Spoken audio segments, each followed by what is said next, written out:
Good morning, JoyCare. My name is Miss Sandy, and today I will be reading you a story called You Are Special. I would like to ask my friends, have you ever felt really down when somebody made fun of you for a characteristic that you have? Maybe the way you look, or maybe the way you smell, or maybe the way you sound? Or have you ever felt very happy about these things, the way you look, the way you smell, the way you sound, by the things that people say?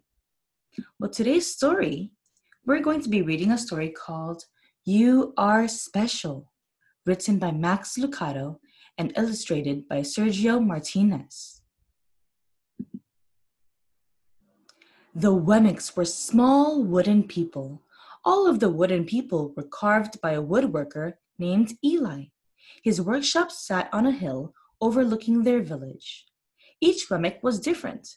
Some had big noses, others had large eyes, some were tall, others were short.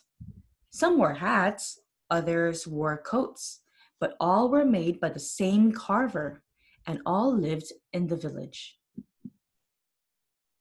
And all day, every day, the Wemmicks did the same thing. They gave each other stickers. Each Wemmick had a box of golden stickers and a box of gray dot stickers. Up and down the streets all over the city, people spent their days sticking stars or dots on one another. The pretty ones, those with smooth wood and fine paints, always got stars. But if the wood was rough or the paint chipped, the Wemmicks gave dots. It wasn't good to get a dot. The talented ones got stars too. Some could lift big sticks high above their heads or jump over tall boxes. Still others knew big words or could sing pretty songs. Everyone gave them stars. Some Wemmicks had stars all over them. Every time they got a star, it made them feel so good. It made them want to do something else and get another star. Others, though, could do little. They got dots. Punchinello was one of those. He tried to jump high like the others, but he always fell. When he fell, the others would gather around and give him dots. Sometimes when he fell, his wood got scratched, so the people would give him more dots. Then, when he would try to explain why he fell, he would say something silly, and the Wemmicks would give him more dots. After a while, he had so many dots that he didn't want to go outside. He was afraid he would do something dumb, such as forget his hat or step in the water, and then people would give him another dot. In fact, he had so many gray dots that some people would come up and give him one for no reason at all. Boink. Poor Punchinello. He deserves lots of dots, the wooden people would agree with one another. He's not a good wooden person. After a while, Punchinello believed them. I'm not a good Wemmick, he would say. The few times he went outside, he hung around other Wemmicks who had a lot of dots. He felt better around them. One day he met a Wemmick who was unlike any he'd ever met. She had no dots or stars. She was just wooden. Her name was Lucia. It wasn't that people didn't try to give her stickers. It's just that the stickers didn't stick. Some of the Wemmicks admired Lucia for having no dots, so they would run up and give her a star. But it would fall off. Others would look down on her for having no stars, so they would give her a dot. But it wouldn't stay either. What was so special about Lucia? That's the way I want to be, thought Punchinello. I don't want anyone's marks. So he asked the stickerless Wemmick how she did it. It's easy, Lucia replied. Every day I go see Eli. Eli? Yes, Eli, the wood carver. I sit in the workshop with him. Why? Why don't you find out for yourself? Go up the hill. He's there. And with that, the Wemmick, who had no stickers, turned and skipped away. But will he want to see me? Punchinello cried out. Lucia didn't hear, so Punchinello went home. He sat near a window and watched the wooden people as they scurried around, giving each other stars and dots. It's not right, he muttered to himself, and he decided to go see Eli. I wonder who Eli is. He walked up the narrow path to the top of the hill and stepped into the big shop. His wooden eyes widened at the size of everything.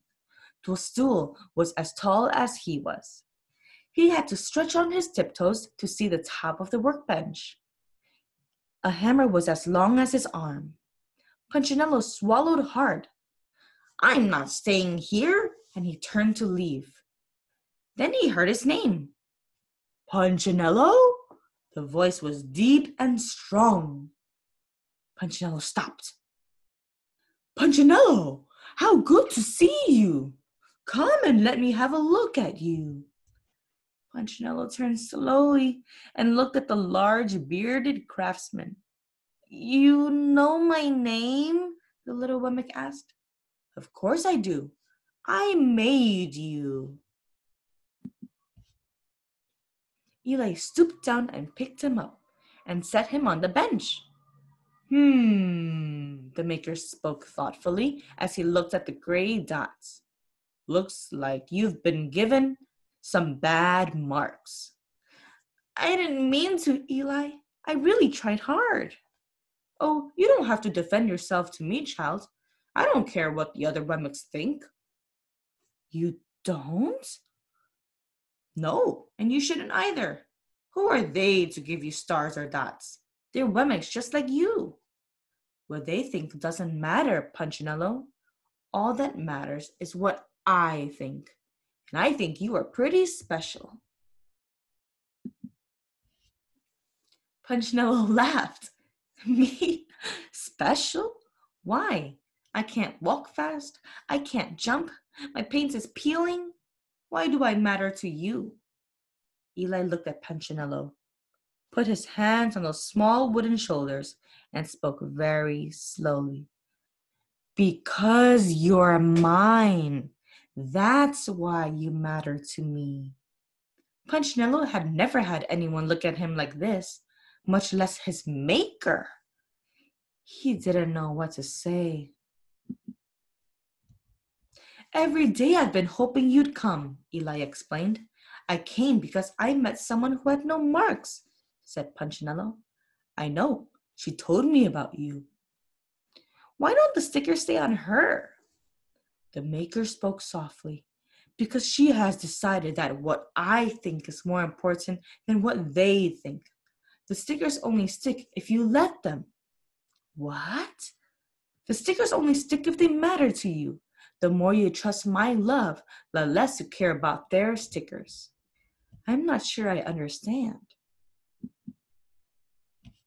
Eli smiled. You will, but it will take time. You've got a lot of marks. For now, just come to see me every day and let me remind you how much I care. Eli lifted Punchinello off the bench and set him on the ground. Remember, Eli said as the Wemmick walked out the door, you are special because I made you, and I don't make mistakes. Punchinello didn't stop, but in his heart he thought, I think he really means it. And when he did, a dot fell to the ground. The end. What a beautiful image it is to see Eli the maker hold Punchinello in his arms to show him how much he cares. That's like one of us. We're God's children. God cares about us and loves us. What other people think don't matter, just what our maker thinks of us. The end. Thank you for reading this story with me. Oh, here we go. Thank you for reading the story with me, and I hope that you enjoy these online resources that are being collected for you. Have a wonderful day.